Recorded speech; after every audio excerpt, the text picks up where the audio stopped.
The world we live in today is shaped by systems that have been built over centuries, systems that define who gets to thrive and who is left to struggle.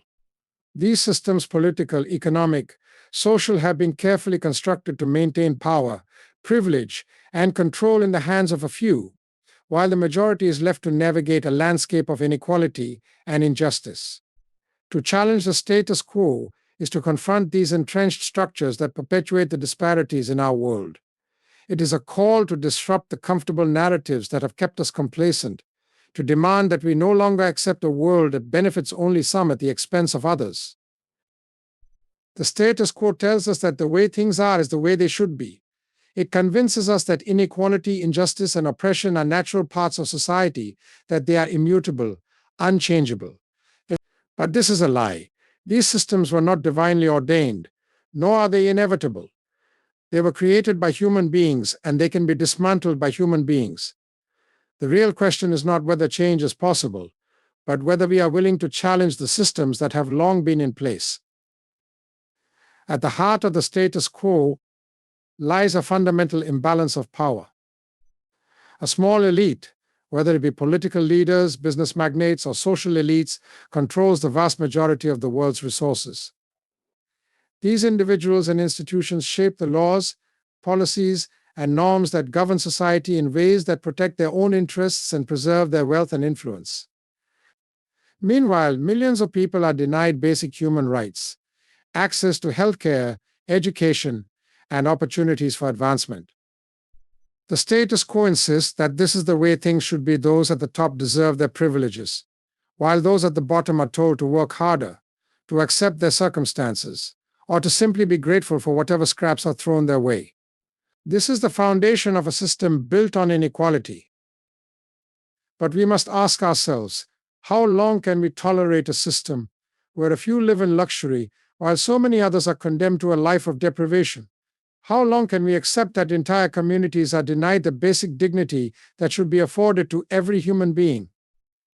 It is not enough to simply acknowledge the injustice that surrounds us. We must actively challenge it every day in every sphere of our lives. We must ask hard questions about the systems that keep the privileged in power and the marginalized in poverty. Why do we continue to uphold systems that deny people access to education and healthcare? Why do we permit economic systems that prioritize profit over people's well-being? Why do we remain silent in the face of systemic racism, gender inequality, and the exploitation of the poor? To challenge the status quo is to say no to these injustices. It is to reject the notion that the concentration of wealth and power in the hands of a few is acceptable. It is to stand up to the forces that seek to perpetuate a world in which the majority of people have little control over their own lives, and the elite few hold all the cards.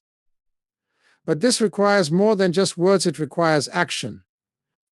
To challenge the status quo, we must confront the institutions that reinforce it, the governments, corporations, and social structures that perpetuate inequality. Governments around the world, in both developed and developing nations, are often complicit in the maintenance of the status quo.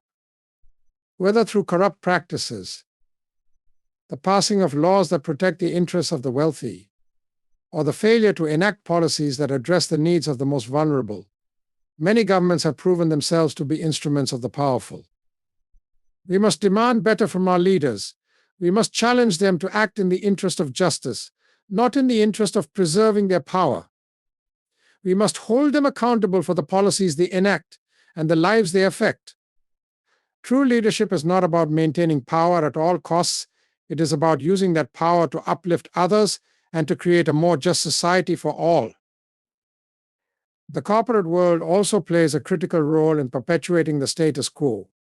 Corporations, driven by the pursuit of profit, often exploit workers, destroy the environment, and engage in practices that harm entire communities. While they accumulate vast fortunes, they rarely contribute meaningfully to the societies in which they operate. The status quo encourages the view that profit should always come before people, that the success of a business is measured by its ability to maximize shareholder returns, regardless of the social or environmental cost. To challenge the status quo, is to call for a reimagining of how businesses operate, one that prioritizes the well being of workers, the protection of the environment, and the fair distribution of wealth. It is about creating a world where corporations are held accountable for their actions and where economic success does not come at the expense of human dignity. But challenging the status quo also means confronting our own complicity. It is easy to point fingers at the systems of power, but we must also recognize the ways in which we contribute to the continuation of these systems. In our daily lives, we often participate in structures that maintain inequality, whether through our consumption habits, our failure to question the status quo, or our acceptance of the injustices that surround us. We must be honest with ourselves and recognize that change will only come when we, as individuals, are willing to shift our perspectives, challenge our assumptions, and take responsibility for the systems we help sustain. The fight against the status quo is not a fight for the sake of destruction, but a fight for creation. We are not simply asking for a dismantling of the systems that oppress us, we are calling for the construction of a new world, one that is built on justice, equality, and fairness. This vision for the future is one where everyone, regardless of their background or circumstances, has the opportunity to thrive. It is a world where the resources of the planet are used responsibly and sustainably, where the dignity of every person is respected, and where the common good is prioritized over individual gain. To challenge the status quo is to be a part of this revolutionary process. It is to refuse to accept the world as it is, and to instead strive for a world that could be a world in which power is shared, resources are distributed fairly, and justice is not a privilege but a universal right. This is the challenge before us. The road will not be easy, and there will be many who seek to maintain the current order. But the power to change the world lies within each of us. If we are willing to confront the status quo, if we are willing to challenge the systems of oppression that exist, we can create a world that is truly just, equitable, and compassionate for all. Leadership and accountability are two of the most critical forces in shaping the world we live in. Without responsible leadership, the systems that govern our societies, whether political, economic, or social, are bound to become corrupt, ineffective, or unjust. But leadership alone is not enough.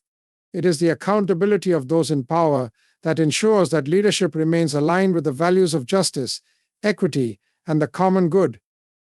Accountability is the moral and ethical compass that guides leadership, ensuring that it serves the needs of the people rather than the interests of a privileged few.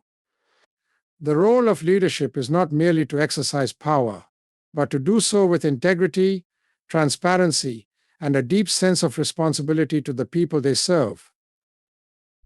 At its core, leadership is about influence, vision, and action.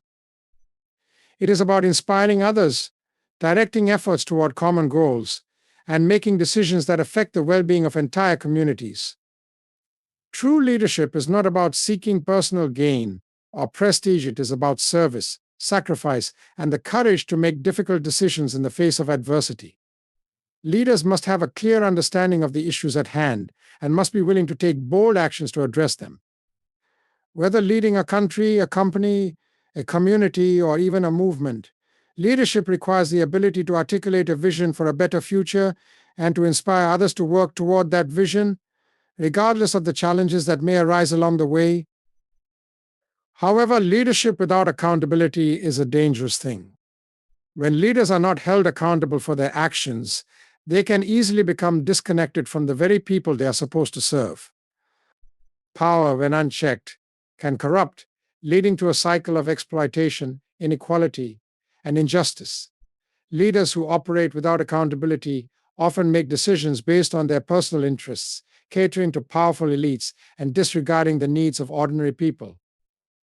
They may become complacent, self-serving, and immune to criticism, and their policies can reflect a disregard for the welfare of the most vulnerable members of society. When leaders fail to acknowledge their responsibility to the people, the very foundations of democracy, fairness, and justice begin to erode. Accountability is the safeguard against this kind of abuse of power. It ensures that leaders are answerable for their decisions and actions. Accountability means that leaders must justify their choices, explain how they are acting in the best interests of the people, and be willing to accept the consequences of their actions. It also means that the people must have the power to hold their leaders to account through elections, transparency, and mechanisms of oversight. Without accountability, there can be no true democracy, no true justice. Leaders must not only act but must act with the knowledge that their actions will be scrutinized and that they will be held responsible for the impact they have on others. In a world where inequality and injustice are pervasive, the need for accountable leadership has never been more urgent. The consequences of poor leadership are often felt most acutely by the most vulnerable members of society, the poor, the marginalized, the oppressed. These individuals and communities are often the first to bear the brunt of bad policies, corruption, and neglect. When leaders fail to address the root causes of inequality or take decisive action to alleviate suffering, they perpetuate a cycle of injustice that can persist for generations. It is only through accountable leadership that we can begin to break this cycle and create a society where everyone has the opportunity to thrive, where no one is left behind. Furthermore, accountability in leadership is not limited to the political realm. It applies to all spheres of society, including business, education, healthcare, and civil society. Corporate leaders, for example, must be held accountable for the impact their companies have on workers, the environment, and society at large. Business decisions that prioritize profit at the expense of people or the planet can have devastating consequences, and it is up to those in leadership positions to ensure that their companies operate ethically, responsibly, and with a commitment to sustainability. Similarly, leaders in the education and healthcare sectors must be held accountable for the quality of the services they provide and the fairness with which they distribute resources. Accountability is a cornerstone of responsible leadership across all sectors, and it ensures that those in power remain true to their duty to serve the greater good. One of the greatest challenges in achieving accountable leadership is the concentration of power. When too much power is held by a single individual or group, it becomes difficult to hold them accountable. The influence of money, media, and lobbying can create barriers to transparency and oversight, allowing leaders to make decisions without fear of scrutiny or consequence. In these circumstances, accountability must be reinforced through institutions, civil society, and the active participation of the people. The media, non-governmental organizations, watchdog groups, and citizens themselves all have a vital role to play in holding leaders accountable. Transparent institutions, strong legal frameworks, and mechanisms for public participation are essential for ensuring that leaders are answerable for their actions. Leaders must also recognize that accountability is not just a matter of external oversight, it is an internal commitment to integrity. True leaders do not simply follow the rules because they have to, they do so because they understand that their decisions carry weight and that their moral and ethical obligations extend far beyond their own interests. Accountability is not just about answering to others, it is about answering to one's own conscience, understanding that leadership is a sacred trust, and recognizing the power that comes with it. Responsible leaders must be willing to admit mistakes, to learn from them, and to make amends when necessary. They must be willing to face criticism and to adjust their actions based on the needs and voices of the people. Ultimately, the role of leadership and accountability is about creating a world that reflects the values of justice, equity, and fairness. Leaders must not only strive for greatness but also strive to uplift others. They must be guided by a deep sense of responsibility, recognizing that their power is not an end in itself, but a means to bring about positive change. At the same time, accountability must ensure that leadership remains grounded in the needs and aspirations of the people. Only through a combination of visionary leadership and rigorous accountability can we create a society that is just compassionate and responsive to the needs of all. Leaders must lead with integrity, and they must know that their actions will always be measured against the impact they have on others. In doing so, they will fulfill the true purpose of leadership: to serve, to uplift, and to build a better future for all. The empowerment of the marginalized is not just a matter of providing opportunities for those who have been historically excluded or oppressed. It is a profound and transformative process that redefines the very structures of society. Marginalization occurs when certain individuals or groups are pushed to the edges of society, excluded from full participation in economic, political, and social life. These groups often face systemic barriers that limit their access to resources, opportunities, and rights, and the effects of this exclusion are far reaching. To empower the marginalized is to acknowledge their inherent dignity and worth, to challenge the systems of inequality that perpetuate their suffering, and to give them the tools, support, and platforms needed to reclaim their agency and assert their rights. Empowerment is not merely a handout, it is about transforming power dynamics, dismantling oppression, and ensuring that the voices of the marginalized are heard and valued. The process of empowerment begins with recognition. It starts by acknowledging the deep injustices faced by marginalized communities and the ways in which they have been historically excluded. These groups might be marginalized based on race, ethnicity, gender, socioeconomic status, disability, sexual orientation, or other factors that make them targets of discrimination. They are often denied access to basic human rights and are excluded from the opportunities that others take for granted. The first step in empowering these individuals is recognizing their humanity and their right to equal treatment, opportunities, and dignity. This recognition goes beyond sympathy or charity. It is a call for justice and equality, grounded in the belief that every person, regardless of their background, has the right to live a life of fulfillment, security, and opportunity. To empower the marginalized is to actively challenge the systems that perpetuate their exclusion. These systems are often deeply ingrained in society, embedded in laws, policies, and social norms that discriminate against certain groups. Whether through racial segregation, gender inequality, or economic policies that disproportionately benefit the wealthy, these systems create a cycle of disadvantage that is difficult to break. Empowerment requires a shift in the way society structures itself. It demands that we confront and dismantle these systems of oppression, creating space for marginalized groups to participate fully in society and to access the resources and opportunities that are necessary for their advancement. At the heart of empowerment is the idea of agency. Empowerment is not about handing power to the marginalized, it is about enabling them to claim their own power. For many marginalized communities, the challenge is not just about gaining access to resources, but also about overcoming a sense of disempowerment and internalized belief that they are powerless, unworthy, or incapable of achieving their goals. Empowerment involves breaking through these mental and emotional barriers, helping individuals and communities recognize their own potential and strength. This is achieved through education, mentorship, access to resources, and creating environments where marginalized individuals can thrive, build confidence, and take control of their own destinies. Education plays a crucial role in this process. It is not just about acquiring knowledge, it is about empowering individuals to think critically, to challenge societal norms, and to become active participants in their own lives. Education opens doors. It provides people with the tools to understand the world around them, to challenge the status quo, and to push for change. For marginalized groups, access to quality education is often limited by poverty, discrimination, or lack of resources. Ensuring that these individuals have access to education is one of the most powerful ways to empower them. Education provides a foundation for economic independence, for the ability to participate in political life, and for the confidence to stand up for one's rights. Economic empowerment is another critical element in this process. Many marginalized groups suffer from poverty or lack of financial resources, which perpetuates their exclusion.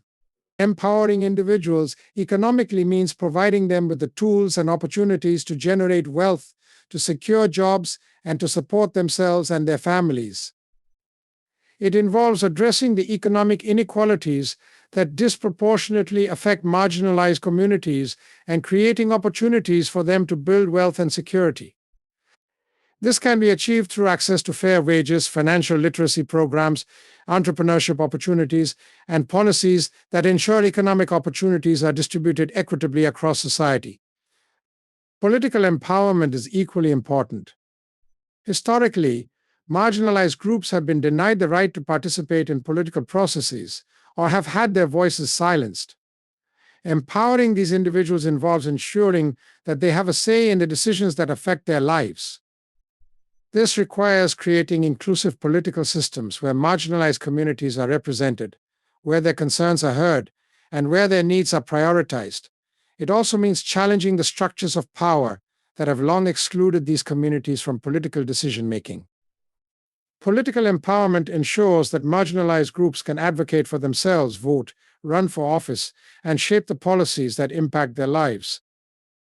When these communities have a seat at the table, their voices can influence decisions around education, healthcare, housing, and economic policy, leading to more equitable and inclusive societies. However, empowerment is not just about providing access to resources or opportunities, it is about creating a culture of respect, inclusion, and equality. Empowering marginalized groups means creating a society where their identities, cultures, and experiences are valued and celebrated, rather than stigmatized or erased. It means confronting prejudices and biases that marginalize certain groups and working to build a more inclusive society where everyone has a sense of belonging. This requires challenging stereotypes, promoting diversity, and fostering mutual understanding between different communities. It also means confronting the deep-seated biases and structural inequalities that perpetuate discrimination and exclusion. Empowerment is also about solidarity. It is not just about lifting up individuals, it is about creating a collective sense of agency. When marginalized communities come together in solidarity, they amplify their voices and their power. Solidarity helps to create a sense of unity, showing individuals that they are not alone in their struggles and that together they can create meaningful change. This collective empowerment is crucial for challenging systems of oppression and inequality, as it builds the momentum needed for social transformation. Ultimately, the empowerment of the marginalized is about justice. It is about righting the wrongs of the past, dismantling systems of oppression, and creating a world where all individuals, regardless of their background, have the opportunity to live a life of dignity, freedom, and opportunity. It is about ensuring that the voices of those who have been silenced for too long are heard, and that their rights are respected. Empowering the marginalized is not just a moral imperative, it is essential for building a fair and just society where everyone can thrive. Through recognition, education, economic opportunities, political engagement, and solidarity, we can create a world in which the marginalized are not just included, but are at the center of our shared human journey. My fellow citizens, we gather here today at a time when the world is in desperate need of change, a world where too many suffer in silence, unnoticed and uncared for. In our homes, our communities, and our nations, there exists an ugly truth: nobody cares. I stand before you today to speak about a truth that many would rather ignore, a truth that is too often hidden behind the facades of wealth, power, and privilege, inequality, and injustice. These are not mere concepts or abstract ideas, they are the lived reality of millions of people across the world. Every day, across nations, entire communities endure suffering, exploitation, and exclusion because of systems that have been designed to keep them at the margins. The truth is simple yet profound: not everyone has the same access to opportunities, rights, or freedoms. Inequality, in all its forms, is not a new phenomenon. It has been a shadow that has hung over our societies for centuries. And yet, despite the progress we have made as a global community, it persists.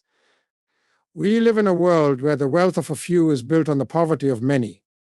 While some people live in unimaginable comfort, others struggle just to survive. Across the globe, from the streets of our cities to the rural villages of distant lands, people are being denied access to the basic necessities of life: food, clean water, shelter, education, and healthcare. The injustice we face is not just one of economics, it is social, political, and cultural. It exists in the way we view each other, the way we categorize people based on their race, gender, or ethnicity.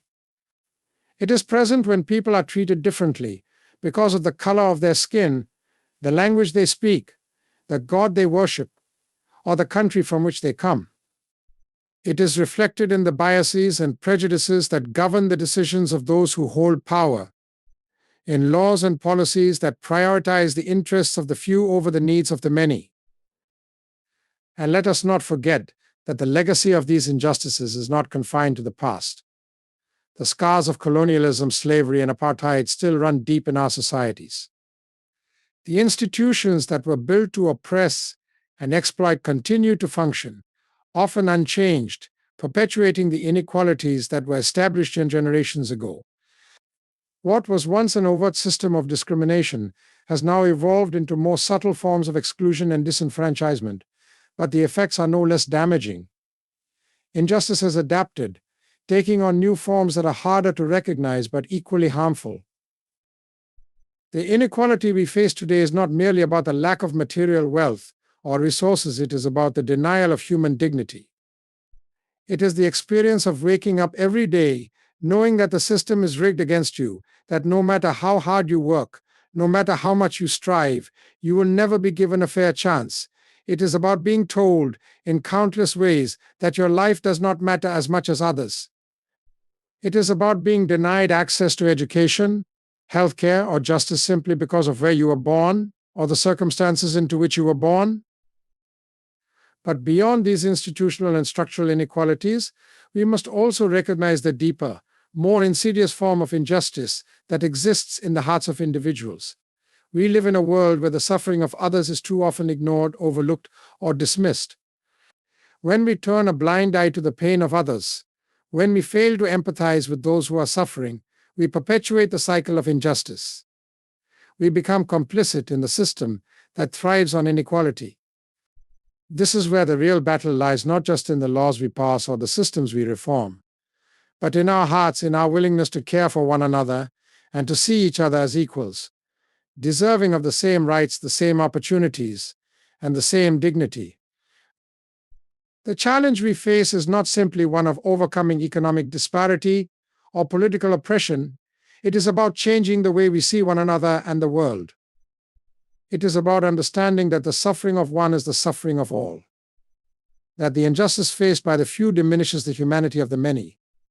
We cannot and should not continue to live in a world where some are allowed to flourish while others are left to wither in poverty and neglect. What we must understand is that the existence of inequality is not inevitable. It is not a law of nature, nor is it the result of some divine plan. Inequality is a human construct, a product of the choices we make as a society. And if we can create it, then we can unmake it. The systems that perpetuate inequality can be dismantled, the structures that uphold injustice can be reformed. But this requires a collective effort, a shared commitment to justice and fairness, and a willingness to confront the uncomfortable truths that lie beneath the surface of our lives. We must not be content with the status quo, for as long as inequality persists, our societies will never be truly free. We will never achieve peace, stability, or prosperity until we address the deep divides that separate us. And we must do so with urgency, for every day that passes is another day in which people continue to suffer needlessly. The voices of the oppressed cannot be silenced any longer. Their cries must be heard, and their rights must be upheld. Let us not forget that inequality is not just an abstract concept, it is a human reality. It is a reality that affects the lives of millions of men, women, and children, and it is a reality that we have the power to change.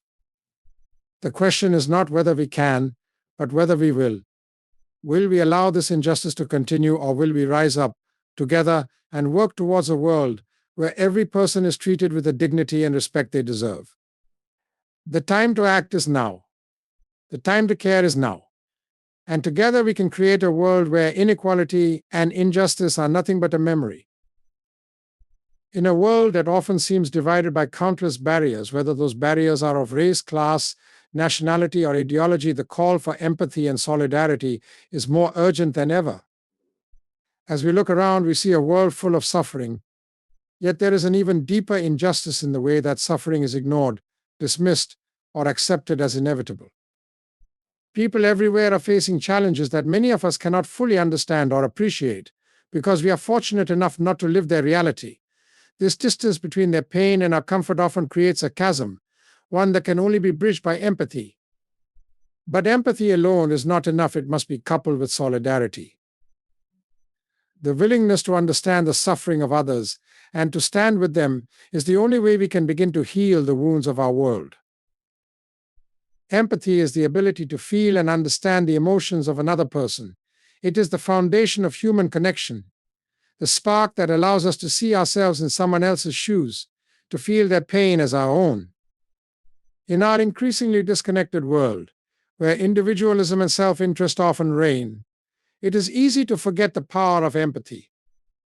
But empathy is not simply about feeling for someone from afar, it is about connecting deeply with them, about allowing their pain to move us, and most importantly, about acting on that feeling. Without empathy, we risk becoming indifferent, and indifference is the greatest enemy of justice. Empathy allows us to break down the walls that divide us.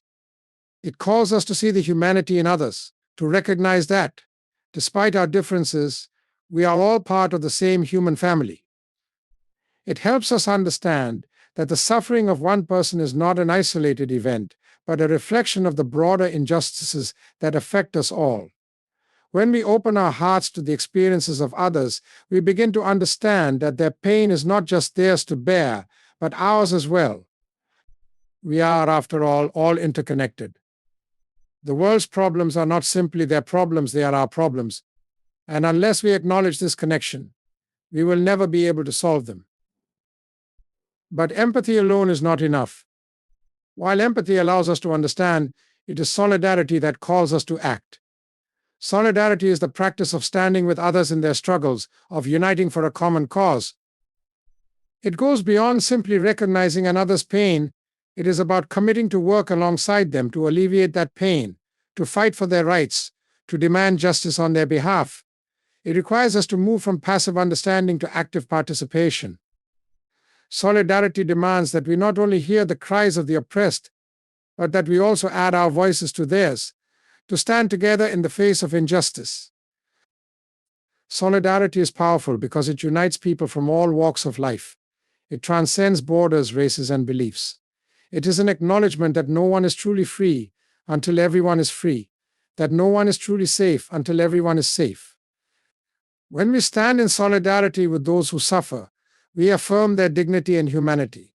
We send a message that their struggles matter and that we are willing to be part of the solution. This collective action is what brings about real change. Throughout history, it is the moments of collective solidarity that have been the driving force behind social movements, from the civil rights movement to the struggle against apartheid, from the fight for women's rights to the ongoing battle for environmental justice. Empathy and solidarity are not merely abstract ideals, they are actions that require effort, sacrifice, and commitment.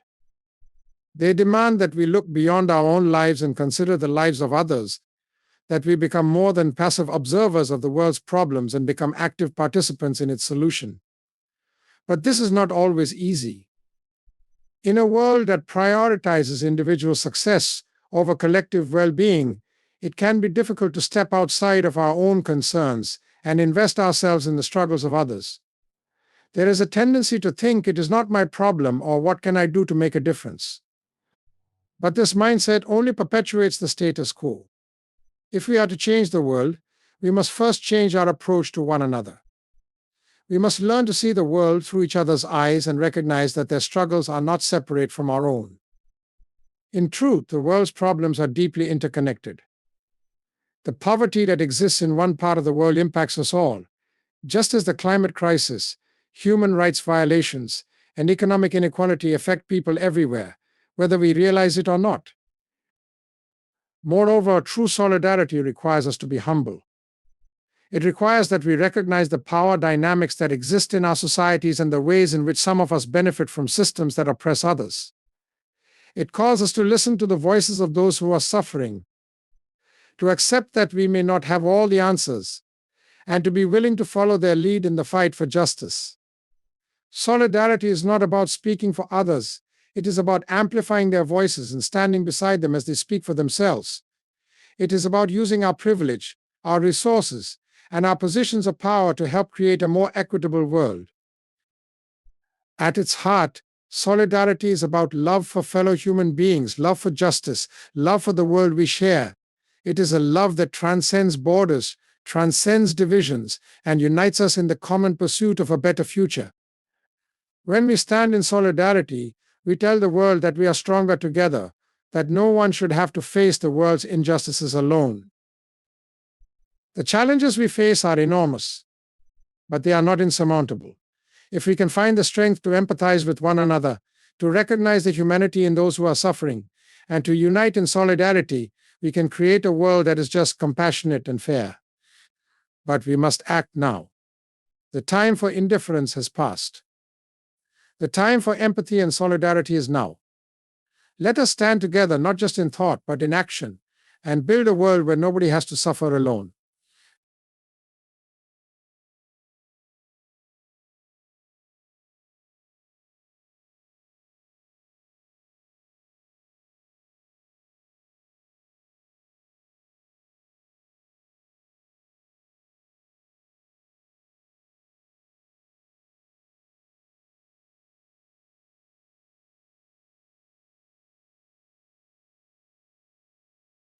A vision for a better future is more than a mere aspiration. It is a bold, transformative concept that guides the collective efforts of individuals, communities, and nations toward a more just, equitable, and sustainable world. It is a vision that not only addresses the challenges of today, but anticipates the needs of tomorrow. This vision is built on the belief that progress is possible, that change can occur, and that we have the power, both individually and collectively, to create a world that reflects our highest ideals and aspirations. At the heart of this vision is the idea that all people, regardless of their race, gender, socioeconomic status, or background, deserve equal opportunities to thrive. A better future is one where everyone has access to the resources, opportunities, and support they need to live fulfilling, meaningful lives. It is a world where systemic inequalities, whether rooted in poverty, discrimination, or social exclusion, are dismantled, and where people are not held back by the circumstances of their birth, but are empowered to reach their fullest potential. A vision for a better future calls for a shift in how we see one another, not as competitors or strangers, but as interconnected human beings deserving of respect, dignity, and fairness. Education is one of the cornerstones of this vision. It is through education that individuals are empowered to transform their lives, overcome obstacles, and contribute meaningfully to society. In a better future, education is not a privilege for the few, but a universal right for all. Every child, no matter where they are born, should have access to quality education that prepares them not only for the workforce, but for the challenges of an ever-changing world. This education should be holistic, not limited to traditional academic subjects, but also emphasizing critical thinking, creativity, emotional intelligence, and a sense of social responsibility. In this future, education should foster a generation of individuals who are not only knowledgeable but also compassionate, innovative, and capable of leading with integrity. A better future also entails economic justice, where the wealth and resources of the world are shared more equitably. Currently, the gap between the rich and the poor continues to widen, with a small elite controlling vast amounts of wealth, while millions of people around the world live in poverty or struggle to meet their basic needs. In a vision for a better future, this disparity would no longer be tolerated. Economic systems would be restructured to prioritize human well-being over profit maximization, ensuring that every person has access to a fair income, decent work, and a dignified life. This future would emphasize sustainability over exploitation, where the environment is protected and the economy is designed to benefit the many rather than the few. Workers would be treated with dignity, paid fairly for their labor, and given the opportunity to thrive. The focus would be on creating a balanced, just economy that provides everyone with the means to live a secure, healthy, and prosperous life. In this future, the concept of health would also be redefined.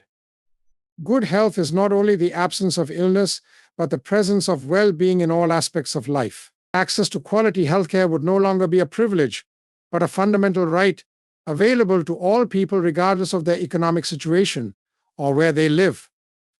In this vision, healthcare would be preventative, accessible, and inclusive, addressing both physical and mental health with equal importance. Communities would be supported in living healthy, fulfilling lives through improved access to nutritious food, clean water, and safe living environments. The pursuit of health would be integrated into every aspect of society, from education to urban planning, ensuring that people are empowered to take care of their bodies and minds. Environmental sustainability is also an essential part of this vision. The future we envision is one where the planet's resources are respected and protected, not exploited for short-term gain. Climate change is one of the most pressing challenges of our time, and a vision for a better future includes urgent, transformative action to combat environmental degradation, preserve biodiversity, and transition to a sustainable, low-carbon economy. In this future, cities would be green and livable, designed to minimize waste and pollution while maximizing green spaces and clean energy. Communities would be resilient, able to adapt to environmental challenges while also contributing to the restoration of ecosystems.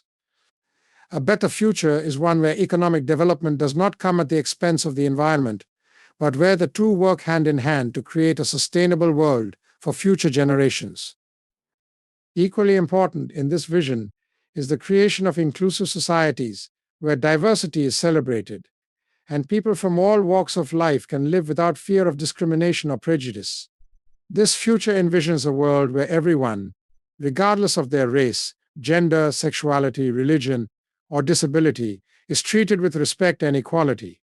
Societies would embrace the differences that make each person unique, seeing these differences as strengths rather than threats. This vision for a better future requires an ongoing commitment to dismantling systems of oppression and ensuring that every person has the freedom to live authentically and without fear of being marginalized. In this future, there would be no place for racism, sexism, homophobia, or any form of discrimination. Every individual's humanity would be recognized and justice would be served equally to all. A vision for a better future is also one of peace, where conflict is resolved through dialogue, understanding, and cooperation. It is a world where violence is no longer seen as a solution to disagreements, where diplomacy and collaboration replace war and division. In this future, international cooperation would be the norm, and nations would work together to solve global challenges, from poverty to climate change. A culture of peace would be cultivated, where people are taught the values of empathy, understanding, and conflict resolution from a young age. The goal would be to build relationships based on mutual respect and shared goals, with a focus on creating a peaceful, interconnected world. In this vision, leadership plays a crucial role. It is leadership that guides societies toward justice, equality, and sustainability. Leaders must be accountable to the people they serve, making decisions based on the welfare of all, not just the powerful. They must act with integrity, putting the needs of their citizens above personal or political gain. True leadership is not about power, it is about service and responsibility to the greater good. Leaders of the future will be those who inspire others, who foster collaboration, and who prioritize long-term goals over short-term gains. Ultimately, a vision for a better future is one that seeks to build a world where all people have the opportunity to thrive